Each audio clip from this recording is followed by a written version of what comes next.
Karena sedang hangat-hangatnya, mari kita berbicara tentang Kalimantan. Barangkali ini bisa turut menambah pengetahuan kita, wawasan kita, terutama bagi mereka yang self-centered, mereka yang merasa dirinya sebagai pusat dari universe, pusat dari alam semesta. Jangan-jangan sepengetahuannya hanya sekitar tempat tinggalnya saja. Dengan tempat tinggalnya di kota besar, dia merasa daerah terpencil itu tidak layak untuk ditinggali. Padahal Indonesia telah jauh berubah dan universe ini begitu luas. Indonesia ini begitu luas, alamnya begitu kaya, masyarakatnya berbeda satu dengan yang lainnya. Jadi pembicaraan tentang Kalimantan ini saya mulai dulu dengan pengetahuan yang saya dapatkan. Ini supaya kita tahu dulu bersama-sama. Jadi saya bicara ini dari apa yang saya lihat sendiri dengan mata kepala sendiri. Kalimantan adalah pulau besar yang kota-kotanya paling sering saya kunjungi selama perjalanan karir saya. Karena saya adalah dosen terbang di Universitas Tanjung Pura di Pontianak selama lebih dari 10 tahun. Jadi saya mempunyai mahasiswa yang adalah rata-rata calon bupati atau bupati itu sendiri, anggota DPRD, polisi juga di sana, juga ada pengusaha, tokoh masyarakat, dan para akademisi di Pontianak. Saya kenal betul masyarakat di sana. Saya tahu masyarakatnya seperti apa. Kemudian saya juga pergi ke Kalimantan Tengah, ke Palangkaraya. Saya pernah ditugaskan untuk menjajaki andaikan bandara di Palangkaraya kemudian menjadi bandara ibu kota. Ada duga-duga pada waktu itu antara lain alternatifnya calon ibu kota adanya di Palangkaraya. Karena dulu Bung Karno pernah mendapatkan bantuan dari pemerintahan Rusia untuk mendesain kota itu. Dan kotanya memang tertata baik sekali. Bahkan ada seorang pengusaha yang telah melakukan spekulasi, membeli tanah cukup besar di daerah Palangkaraya untuk mendapatkan space sebelum menjadi ibu kota negara. Dan ternyata Presiden Jokowi memilih tempat yang lain. Kemudian bergeser sedikit dari Palangkaraya, kita pergi ke Pangkalan Bun, jalan sedikit sekitar 1-2 jam ke pedalaman, dan akhirnya saya bertemu dengan kawan-kawan di Kabupaten Lamandau. Kebetulan juga saya dipercaya dan diberikan gelar adat Dayak. Maaf, ini bukan flexing karena gelar saya bukan sultan, tetapi ini adalah sebuah nama pemberian dari sahabat-sahabat saya, orang-orang dari suku Dayak di Kabupaten Lamandau. Saya diberikan nama sebutan sebagai Mas Agung Jayo Pembuku Hati Palapang Dado. Saya sempat bertanya kepada Mas Labihi Patih Kunci, Ketua Dewan Adat Dayak yang melakukan upacara adat untuk menghormati kedatangan saya dan sekaligus memberikan surat pernyataan saya mendapatkan gelar kehormatan adat Dayak dari masyarakat di Kabupaten Lamandau ini bersama dengan Mas Agung Suko Gembira, yaitu salah seorang tokoh adat Dayak yang juga hadir dalam upacara pemberian ini. Saya juga diberikan guci dari masyarakat adat Dayak yang umurnya sudah cukup tua. Terima kasih dan saya taruh di tempat saya yang sangat terhormat. Dan yang menarik adalah mereka menyebutkan kepada saya bahwa gelar adat itu diberikan karena masyarakat merasa risih, merasa kurang sopan kalau menyebut saya dengan nama saya. Mereka mengatakan tidak pantas, tidak layak menyebut orang secara langsung. Oleh karena itu mereka memberikan gelar sebagai penghormatan dan memanggil nama saya seperti itu. Saya sempat bertanya pula mengapa gelarnya berbunyi seperti itu. Dan mereka mengatakan kepada saya karena Pak Rinald sering memberikan pandangan-pandangan dan itu dianggapnya membuka hati. Ya, saya terima kasih atas kepercayaan dari masyarakat adat Dayak dan saya kenal masyarakat ini dan saya agak mengerti cara berpikir sahabat-sahabat saya yang tentu penuh dengan keindahan dan hidup bersahabat dengan alam. Dari Kalimantan Tengah kemudian saya juga sering pergi ke Kalimantan Selatan. Di sana memiliki toko pers 3 zaman yang luar biasa sekali yang sangat saya hormati. Dari Kalimantan Selatan kemudian saya juga sering berkunjung ke Kalimantan Timur bertemu dengan sahabat saya Pak Awang Faruk dan juga pada waktu itu adalah wali kota Balikpapan Saudara Rizal Effendi yang sering mengundang saya. Saya juga punya sahabat dari UI yang menjadi pengusaha di Balikpapan. Sahabat saya ini sering mengundang saya makan dan makanannya enak-enak, makan seafood di Kalimantan Timur itu luar biasa enaknya. Dan saya menyaksikan, merasakan betapa perjuangan sangat besar untuk membuat jalan tol yang menghubungkan dari Balikpapan sampai ke Samarinda. Dan saya kemudian juga berkunjung ke daerah-daerah pedalaman lainnya di Kalimantan Timur. Saya juga beberapa kali ke Kalimantan Utara dan bertemu dengan sahabat-sahabat saya di Kalimantan Utara. Jadi saya cukup mengenal Kalimantan ini. Nah, oleh karena itu maka kita perlu memikirkan beberapa hal tentang Kalimantan. Sekali lagi, jangan melihat Kalimantan secara self-centered. Seakan-akan diri Anda sendiri sebagai pusat dari tata surya ini. Dan orang-orang yang self-centered ini agak mendekati selfish akhirnya. Mereka mengatakan fokusnya ada pada saya. Ini agak mirip dalam peradaban ketika kita memasuki dunia yang disebut metaverse. Kalau Anda masuk ke metaverse, Anda diajak melihat dengan diri Anda sebagai pusatnya. Anda menggunakan VR, ya VR gear di depan mata Anda tutup telinga Anda, dan kemudian Anda berjalan dalam bentuk avatar, yaitu avatar diri Anda sendiri, dan Anda adalah pusatnya.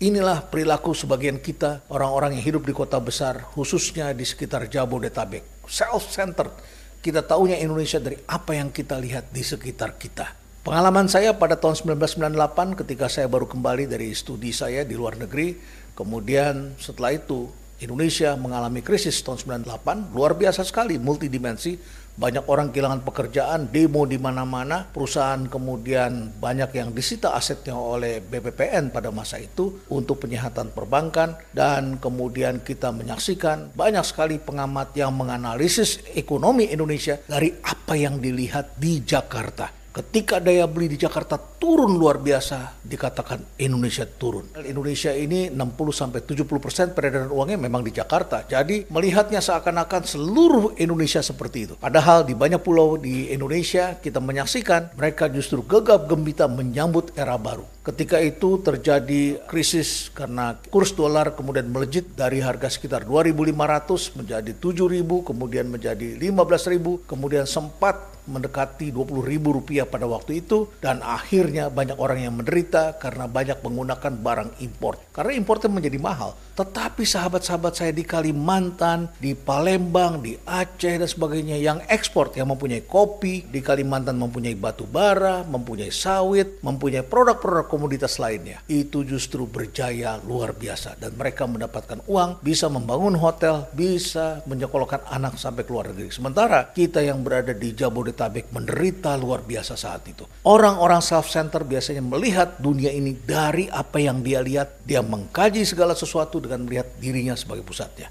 Alhamdulillah selama masa itu saya dipercaya sebagai dosen terbang di beberapa provinsi di Indonesia, dan yang paling sering saya kunjungi tentu adalah Kalimantan. Dan saya menyaksikan di Kalimantan suasananya berbeda dengan apa yang kami lihat pada saat itu terjadi di Jakarta dan sekitarnya. Jadi sekali lagi, ketika kita berbicara tentang ibu kota negara baru, berbicara tentang Kalimantan, atau berbicara tentang daerah lain di Indonesia, jangan self-centered, jangan merasa diri kita benar sendiri. Itu yang pertama. Yang kedua, mengapa Kalimantan? Karena di Kalimantan justru terdapat energy of the future. Ya, kita semua bicaranya sekarang mobil listrik, kita bicaranya sepeda listrik, motor listrik, semuanya kendaraan listrik, dan kita ingin mendapatkan energi terbarukan. Produk-produk galian tambang di Kalimantan Anda bisa sebutkan dari mulai batu gamping, biji besi, migas, batu bara, emas, nikel, sampai intan Anda bisa dapatkan. Tidak semua pulau ada intannya. Jadi luar biasa sekali di Kalimantan ini. Tetapi di Kalimantan juga terdapat energy of the future, energi masa depan yang terbarukan, yang kita kenal sebagai green energy. Dan green energy ini dimungkinkan karena ada sungai besar di Kalimantan Utara, yaitu Sungai Kayan, yang bisa menghasilkan listrik tenaga air, diperkirakan akan bisa mencapai sekitar 21,9 ribu megawatt. Barangkali di masa depan bisa ditingkatkan lagi. Jadi ini adalah energi hijau yang menjadi energi masa depan. Jadi tidak mengherankan Presiden Jokowi dalam berbagai kesempatan justru menantang negara-negara barat. Kami siap untuk masuk ke dalam green and blue energy. Dan salah satunya ada di Kalimantan Utara, yaitu di Sungai Kayan. Jadi sekali lagi ini adalah energy of the future ada di sana. Jangan main-main karena Kalimantan ini menyimpan potensi yang besar sekali. Itu adalah yang kedua. Sekarang mari kita lihat yang ketiga. Sebagian orang sering menghina Kalimantan itu hutan, siapa yang mau tinggal di sana? Itu adalah tempat, ya segala macam lah disebutkan, saya tidak ingin mengulanginya lagi. Menurut saya ucapan-ucapan itu berasal dari kita yang self-centered, dan kita merasa kota seperti ini adalah segala-galanya. Saya ingin memberitahu kepada Anda, justru sebagian besar orang yang tinggal di kota besar sekarang merasa tidak nyaman. Di kota besar persoalan-persoalan polusi itu luar biasa, kriminal, sampah, banjir, you name it, banyak sekali.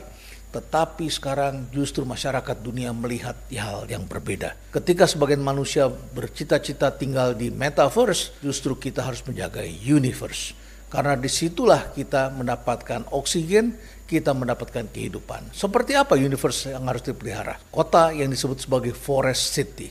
Kota yang dilengkapi dengan pohon-pohon besar. Bukan pohon yang sekarang banyak ditanam orang kota. Pohon janda bolong, keladi-keladian, aglonema, dan sebagainya. Pohon yang kecil-kecil. Harus ditanam seperti itu karena tidak ada lahannya lagi. Kita menyaksikan justru di Kalimantan masih banyak pohon-pohon besar dan hutan itu adalah bagian dari kehidupan.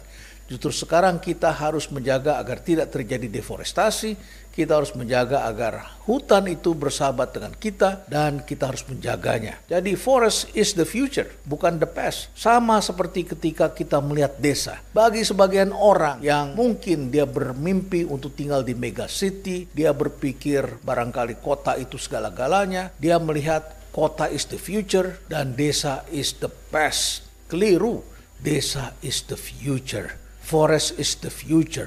Jadi bagi saudara-saudara yang mengata-ngatai hutan, mengata-ngatai tempat sebagai tempat terpencil, tempat yang tidak indah, Anda keliru.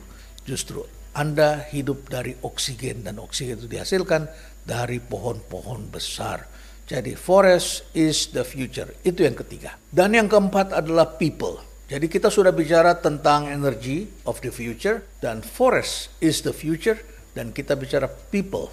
Tentang people ini, tentang masyarakat, ini penting sekali kita pahami. Kita penting untuk memahami budaya di luar budaya ibu kita. Kita perlu memahami orang lain. Karena dengan berempati, kita bisa menjalankan semangat persaudaraan kita. Kita tidak menjadi self-centered. Kita memahami budaya orang lain, perasaan orang lain, bahasa orang lain. Tanpa orang lain, kita siapa? Kita menjadi nobody. Tetapi dengan adanya orang lain, hidup kita menjadi sangat bermakna. Di Kalimantan kita menemukan orang yang sangat rendah hati. Menurut saya sepanjang perjalanan saya orang yang sangat lembut itu antara lain ada di Kalimantan. Sebagai seorang dosen terbang di Kalimantan Barat saya diajarkan oleh kawan-kawan saya. Mereka mengatakan ada 3 suku besar di Kalimantan Barat. Yaitu orang Melayu, orang Dayak dan kemudian ada orang Tionghoa. Mereka mengatakan ini suku besar yang ada di Kalimantan Barat dan mereka sudah ada lebih dulu daripada para pendatang yang datang dari Pulau Jawa dan pulau-pulau di sekitarnya. Kemudian kita sudah tahu orang Dayak itu budayanya seperti apa, betapa mereka rendah hati, lembut. Mereka bukan orang-orang yang agresif, tetapi diamnya mereka itu jangan dianggap lemah. Mereka adalah orang yang sangat dekat dengan alam, yang menjaga alam, tahu bagaimana berjuang. Dan mereka adalah orang-orang yang jujur dan kemudian mereka juga orang yang sangat menghargai orang lain dan mereka siap juga berjuang kalau ada hal-hal yang tidak pantas yang mengancam kehidupan mereka. Nah, selain orang Dayak, ada orang Melayu. Saya tanya, apa bedanya Melayu di sini dengan Melayu di Sumatera? Mereka mengatakan pada saya, kalau di sini orang Melayu itu bisa saja dia dulunya orang Dayak atau orang Tionghoa, tapi menjadi orang Melayu karena mereka berbicara dengan dialek setempat dan beragama Muslim. Ini kata mereka. Jadi orang Melayu ini dekat dengan orang Dayak dan dekat dengan orang Tionghoa. Mereka sudah hidup ratusan tahun bersahabat turun-temurun bahkan mempunyai keluarga yang saling terhubung satu sama lain. Nah, kemudian datanglah para pendatang-pendatang lain termasuk dari Jawa ini cukup banyak, juga dari Madura dan kalau kita lihat di Kalimantan Tengah orang Jawanya juga cukup banyak. Kalau kita lihat di Kalimantan Selatan sama saja, dari Semarang itu banyak sekali yang sering bekerja di Kalimantan Tengah maupun di Kalimantan Selatan. Dan kemudian kita melihat di bagian sebelah timur itu juga ada pendatang yang datang dari Sulawesi. Orang Bugis, orang Toraja, orang Manado dan sebagainya. Banyak juga di Kalimantan Timur. Di Kalimantan Utara juga banyak sekali orang Melayunya dan orang Dayaknya. Di samping tentu saja di Kalimantan Selatan ada yang disebut orang Banjar. Masih banyak lagi suku-suku lain di Kalimantan dan saya kira kita perlu paham betapa mereka adalah orang-orang yang baik, selalu menjaga hubungan dengan orang lain dan mereka sudah ratusan tahun hidup saling menopang satu sama lain. Kalimantan juga menghasilkan tokoh-tokoh besar, tapi mereka tidak pernah menuntut. Saya masih ingat ketika almarhum Frans Seda sempat menitip kepada salah satu presiden kita ketika menyusun kabinet. Almarhum Frans Seda ketika melihat susunan kabinet yang disusun oleh presiden saat itu, dia mengatakan ini sudah bagus tetapi kurang menteri dari Indonesia Timur. Mendiang Frans Seda ini sangat menaruh perhatian pada tokoh-tokoh dari Indonesia Timur. Dan kita melihat orkestrasi Indonesia ini adalah orkestrasi perwakilan dari aneka suku di Indonesia. Selalu ada orang dari Acehnya, dari Bataknya, kemudian Minangnya ada, kemudian Melayu, Palembang, kemudian dari Jawa, Sunda, kemudian juga dari Bali, Papua, Makassar, itu selalu ada, ya, Manado selalu ada. Tetapi yang jarang memperjuangkan nasibnya itu jarang disebut orang Kalimantan. Jadi orang Kalimantan ini memang sangat rendah hati dan mereka tidak mempunyai ambisi yang berlebihan. Namun demikian, sepanjang sejarah kita menyaksikan toh pada masa-masa tertentu bintang bertaburan dari Kalimantan. Kita saksikan tokoh-tokohnya. Pada tahun 1972, Ketua MPR Republik Indonesia adalah dari Kalimantan, yaitu mendiang Idam Holik. Ini adalah tokoh NU yang sempat memimpin MPR dari tahun 1972 sampai 1977. Kemudian kita pernah mempunyai wakil presiden orang Kalimantan, yaitu Hamzahas. Hamzahas menjadi wapres antara tahun 2001 sampai 2004. Juga ada menteri, diantaranya adalah Gusti Muhammad Hatta.